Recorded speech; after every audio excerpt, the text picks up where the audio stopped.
गुनहगार कितना भी शातिर क्यों ना हो, हर गुनहगार अपने दामन पर छोड़ ही जाता है गुनाह की चीजें, क्योंकि गुनाह अपनी गवाही खुद देता है। नमस्कार, मैं आपके साथ शकील साजिद और आप देख रहे हैं गुनाह।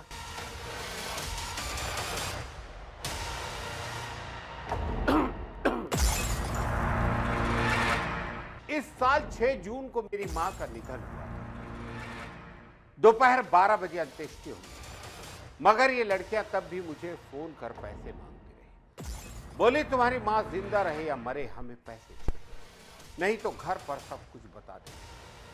मैंने मुखाग्नि से पहले उन लड़कियों के बैंक अकाउंट में पैसे ट्रांसफर किए। ये कहना उस ट्रांसपोर्ट व्यापारी का जो हनी ट्रैप का शिकार हुआ है। नरसिंहपुर में कलेरली के रहने वाले ट्रांसपोर्ट व्यवसायी से दोनों लड़कियों ने 15 लाख रुपए के साथ गहने और जेवरात समेत कार भी ले चुके हैं। उनकी डिमांड पूरी करने के लिए व्यापारी को अपना ट्रक तक बेचना पड़ा।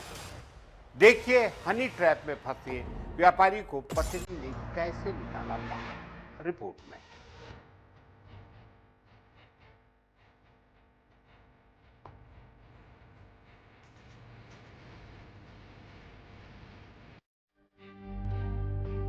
व्यापारी की पत्नी ने 6 नवंबर को पुलिस से शिकायत की। इसके बाद पुलिस ने दोनों युवतियों को गिरफ्तार कर लिया।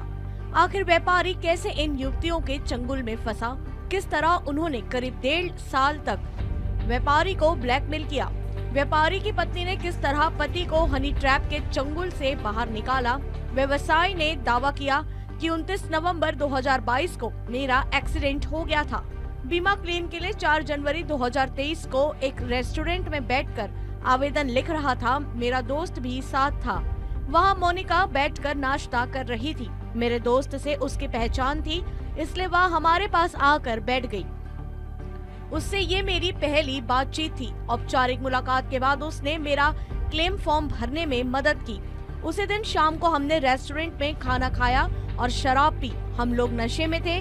तभी मोनिका ने अपनी बहन सौम्या को बुलाया। उसने कहा ये मेरी दोस्त है जो गरीब है और कॉम्पिटिटिव एग्जाम की तैयारी कर रही है, इसे 20,000 रुपए की जरूरत है। मैंने मोनिका को कहा मेरे पास इतने पैसे नहीं है, मैं 5-6 हजार की मदद कर सकता हूँ। उसने अपने भाई आकाश साहू के खाते में 4,000 रुपए ट्रांसफर कराए और 2,000 रुपए कैश लिए। ट्रांसपोर्ट व्यवसायी ने बताया कि मेरा 28,000 का इंश्योरेंस क्लेम का केस बिगड़ गया था। जिस गाड़ी का क्लेम था वो मेरे साले के नाम पर रजिस्टर्ड था। मानसिक तनाव ज्यादा था। जब मोनिका को पता चला तो उसने अपने सोर्स के जरिए इस क्लेम को पास कराया। मेरा मोनिका पर भरोसा बढ़ता गया। हमारी बातचीत होने लगी। 14 फरवरी 2023 को सौम्या और मोनिका ने मुझे एक होटल में मुलाकात करने बुलाया। वहाँ हम तीनों ही थे। वहाँ मोनिका ने मुझे शारीरिक संबंध बनाने के लिए उकसाया। मुझे पता नहीं था कि सौम्या इस पल के फोटो और वीडियो बना रही है। वहाँ से मैं अपने घर वापस करेली आ गया। व्यवसायी ने बताया दोनों ने मुझे अपने चंगुल में फंसा लिया था। दोनों जैसा कहती मैं वैसा करने लगा। उन्होंने मुझसे सोने के गहने से लेकर किराना सामान तक लिया। इसके बाद उनकी डिमांड और बढ़ती गई। मुझसे एक लैपटॉप और आईफोन भी लिया। 3 लाख रुपए की एक कार भी फाइनेंस कराई। जब मेरा बजट बिगड़ने लगा तो मैंने उनसे कहा मेरे पास पैसे नहीं है, अब मैं डिमांड पूरी नहीं कर सकता। तो दोनों धमकियां देने लगी, हम सब कुछ तुम्हारे घर पर बता देंगे। मैं फिर डर गया। मैंने फाइनेंस पर उन्हें 30,000 का मोबाइल दिलाया जिसकी किस्त मैं भर रहा हूँ।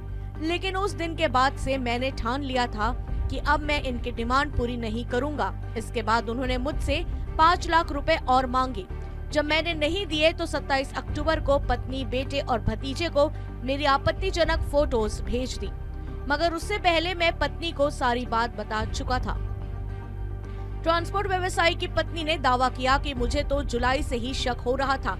मेरे नाम पर से जो ट्रक था इन्होंने उसे बेच दिया था। मैंने पूछा कि ट्रक क्यों बेचा तो बहाना बना दिया। इसके बाद मैंने बैंक अकाउंट चेक किया तो 3 लाख रुपए का ट्रांजैक्शन एक लड़की के नाम पर था।